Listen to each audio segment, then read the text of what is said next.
I recently bought the AI blade to replace the AI prime I had over my nano tank, and generally it's a very good light, but there are a few things you need to know about that might affect your buying decision that I haven't seen discussed in other reviews. So today I'm going to tell you everything you need to know, including the downsides, so you can decide whether it's the right light for you.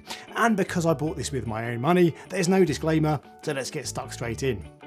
First up then, what is the AI blade? Well, it's an LED light strip that you can use either as a standalone light like I'm doing, or as supplemental light either side of a primary LED like a Kessel A500X or a Radeon XR30. There are two colour options, the glow which only has blue LEDs for maximum coral fluorescence, and the grow, which is what I have, that's still mostly blue LEDs but has 25% white LEDs, which gives your tank more of a daytime colour. And both options are available in sizes from 1 foot to 5.5 feet long. As to build quality and design, I did see reports of sloppy wiring when these were first released, but my unit is totally fine and feels solid enough and well put together. And the body acts as a heatsink, so there's no cooling fan, which I personally appreciate as I value quiet equipment. In terms of practical matters, it does come with these plastic tank mounts, which I suppose is better than nothing, but resting a light on top of your tank makes access a total ball ache. And if you do that, you'll have to find somewhere to put the light out of the way when you want to add new corals to your tank, clean it, or carry out a water change. And because the light's out of the way, you also won't be able to see what you're doing in the tank. The blade does have 8mm threaded holes at either end of the unit, so you can make your own DIY mount or potentially adapt your existing light brackets. And I ended up 3D printing my own bracket that fixes to the standard AI Prime mounting arm. But having to DIY your own bracket for an LED light is a hassle that most people won't want, and because the light is quite heavy, it sags under its own weight, so my blade looks like it needs a Viagra. And the best OEM mounts are currently listed vaguely enough as coming soon on the AI website, almost 6 months after the light was released, so for now at least, mounting options are quite limited and will probably look a little inelegant over your tank. The app is okay, but I find it really fiddly because the parts of the screen you need to tap are very small and close together, and you can only use the app on a mobile phone or a tablet, which I don't have, and not a PC. So setting up and adjusting the time points is a little frustrating. There's also an annoying green light on the underside of the blade that lights up your tank at night when you want it to be dark, and you can only disable that light with some serious menu diving that I wasn't able to find until someone told me.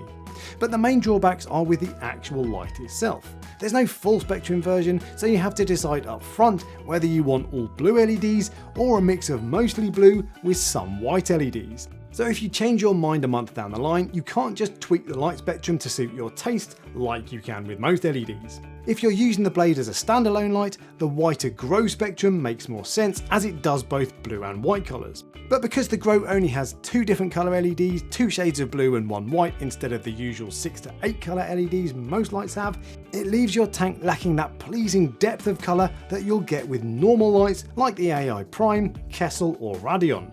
And it makes the tank look a little flat by comparison, so you might want to look elsewhere if you were thinking of using the blade as your only light. And even if you choose to get one of each the grow and the glow, you still won't have any red or green LEDs like you get with most lights. And red LEDs in particular are great to have because they make any red, pink or orange fish in your tank look absolutely fantastic. The blade is also quite low on power, with each 12-inch strip drawing just 20 watts, and that means you lose the flexibility you get with most other lights. For example, if you decide the light looks a little too blue for your liking, you might end up using as little as half the LEDs available, which suddenly means you have a 10-watt light, which is very little juice indeed. And I run my white LEDs at just 28%, so I'm getting a lot less power than I paid for, which is more of a problem than usual given the blade is already a low power light. Now you will have seen from the other blade reviews that it gives a very good light spread, but the downside of that is that you lose even more power if you raise the blade up high to the kind of levels most of us have our lights at, i.e. 6 to 8 inches off the water surface. And it's for all of those reasons that the blade on its own, even with 3 or 4 units, isn't a good choice for high light demand corals. And most of us SPS heads won't use the blade for anything other than fill light. But worst of all, the AI blade is also very expensive. Because of the limitations compared to normal primary lights, you would think the AI blade would be better value pound for pound. But where a 100 watt Radeon XR15 will cost you £400, a 100 watt AI blade will cost you £430 for the Grow, or a whopping £550 for the Glow. So with all that being said, you probably think I don't rate the AI blade at all, but I actually think it's a fantastic light. While the colour isn't as varied as I'd like, I'm much more fussy than most people on that front, and it still makes your tank look really good. And the spread really is rather impressive. As soon as I changed to this for my AI Prime, I could see parts of my rockwork that were previously completely shadowed. And some of my corals are now growing towards overhangs that were previously too dark for corals to grow. And even though this is only a 20 watt light, it still gives the same part as my 55 watt AI Prime was, because LPS corals don't like strong light, so I was running the Prime at 40%. And the blade of course gives a much more even spread and a smaller hotspot, which is gentler and therefore better on my corals. And while I do think it's a little limited as a standalone light, most people will use these as fill lights, and in my opinion as a fill light, the AI blade moves the game on in a way that no other fill light has. When used in that method, none of the blade's drawbacks matter.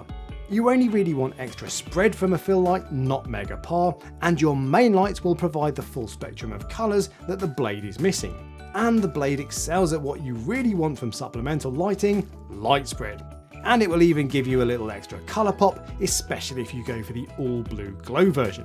And while I'd personally only have these as supplemental, not primary lights on anything other than a nano tank, they would do a decent job on their own on an LPS or soft coral tank, and buying only blades not primary lights like Kessels or Radeons will probably save you money for an LPS tank that simply doesn't need high par.